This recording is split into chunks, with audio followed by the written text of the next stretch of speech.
So mga tol, 80% na daw pong kondisyon ng ating Unified Super Bantamweight World Champion Marlon Tapales. Ayon po yan kay Kevin Asiñero o kilala bilang Kevin the Great sa social media. Nakasalukuyang nasa Baguio din ngayon at tumutulong kay Tapales. Naka-sparring nga din po ni Kevin Asiñero si Tapales at sa hindi inaasahan, nabukulan daw siya sa noo nung matamaan daw siya ng uppercut ni Champ Tapales. Aniya, may chance daw talaga si Tapales na talunin si Inoue. Katulad nga po ng sinasabi ng ibang naka-sparring ni Marlon Tapales, mahirap din daw tamaan si Tapales. Dagdag pa ni Kevin, malakas at mabilis din daw si Tapales, kaya abangan daw natin ang laban nila ni Inoue. Pagdating naman sa bagong sparring partner ni Marlon Tapales na si Arnel Bacunaje, na sparmate din dati ni Inoue, 100% naman para sa kanya ang kondisyon ngayon ni Tapales. Pero mahaba-haba pa daw ang oras, kailangan sobrahan daw ng 100% para talagang ready daw siya.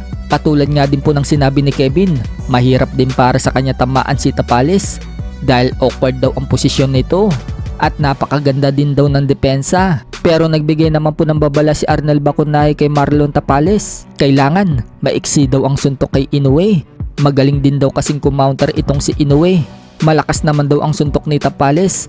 Ang kailangan na lang daw niya, masustain hanggang 12 rounds ang pressure ni Inoue. Kumbaga, ipakita daw ni Tapales na tumatanggap daw siya ng malakas na suntok. Sumagot naman si Kevin the Great mga tol. Kaya daw tanggapin ni Tapales ang suntok ni Inoue.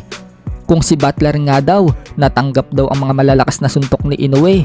Si Tapales pa kaya daw? Paliwanag pa ni Arnel Bacunaje mga tol. Magandang laban daw yan at kaabang-abang.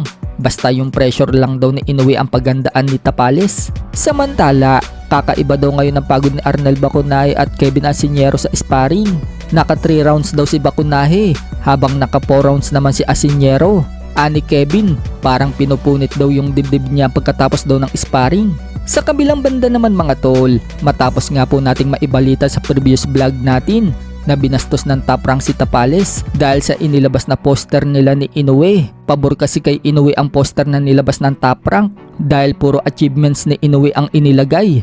Habang kay Tapales mga tol, wala man lang nilagay na achievements nito.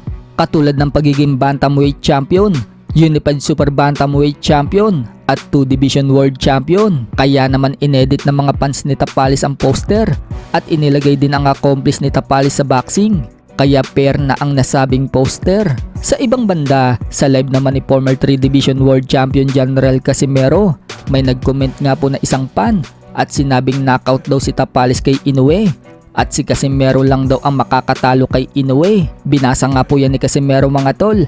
At sumang-ayon po si Cuadro Alas at sinabing matik daw yan. Idol, si Tapales knockout, yun, ikaw lang makakatalo. Matik, geng.